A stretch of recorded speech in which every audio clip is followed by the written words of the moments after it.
Tafakari kisa cha mama huyu Myahudi, mke wa Elikana. Alipatwa nazo fedheha nyingi kwa kutopata mtoto. Kamimina moyo wake kwa Mungu wa mbinguni. E Baba, unirehemu nipate mtoto.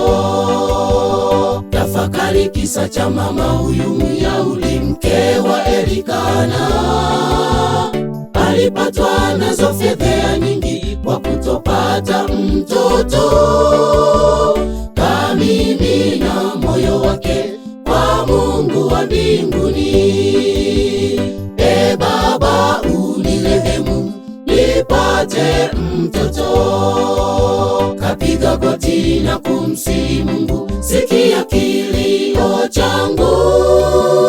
Unipe mwana wa kiume awe mtumishi wako.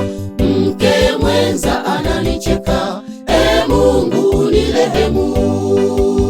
Kapiga goti na kumsihi Mungu, sikia kilio changu. Unipe mwana wa kiume awe mtumishi wako. Mke mwenza ananicheka, e Mungu unirehemu.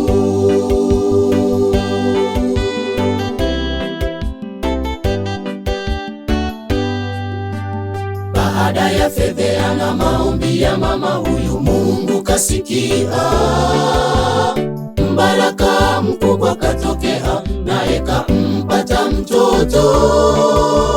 Kamwita jina Samweli, mama akafurahia. Utukuzwe Muumba wangu, kwa mbaraka wa pekee. Baada ya fedheha na maombi ya mama huyu, Mungu kasikia. Mbaraka mkubwa katokea, naye kampata mtoto. Kamwita jina Samweli, mama akafurahia. Utukuzwe Muumba wangu, kwa mbaraka wa pekee. Kapiga goti na kumsihi Mungu, sikia kilio changu. Unipe mwana wa kiume awe mtumishi wako. Mke mwenza ananicheka, e Mungu unirehemu. Kapiga goti na kumsihi Mungu, sikia kilio changu. Unipe mwana wa kiume awe mtumishi wako. Mke mwenza ananicheka, e Mungu unirehemu.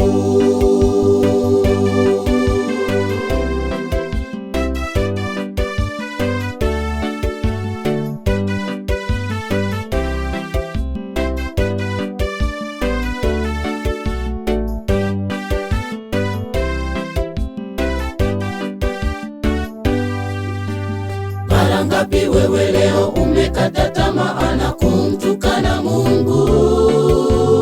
Wajaribu hili la kutozaa na hata ukamsahau. Yeye ni muweza yote, hawezi kukuacha. Muite ukafunguliwe, upate mibaraka. Mara ngapi wewe leo umekata tamaa na kumtukana Mungu?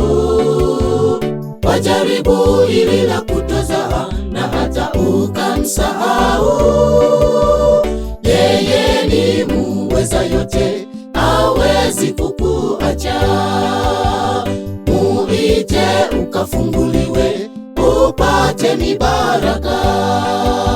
Kapiga goti na kumsihi Mungu, sikia kilio changu. Unipe mwana wa kiume awe mtumishi wako. Mke mwenza ananicheka, e Mungu unirehemu. Kapiga goti na kumsihi Mungu, sikia kilio changu. Unipe mwana wa kiume awe mtumishi wako. Mke mwenza mwenza ananicheka, e Mungu unirehemu. Kapiga goti na kumsihi Mungu, sikia kilio changu, unipe mwana wa kiume awe mtumishi wako. Mke mwenza ananicheka,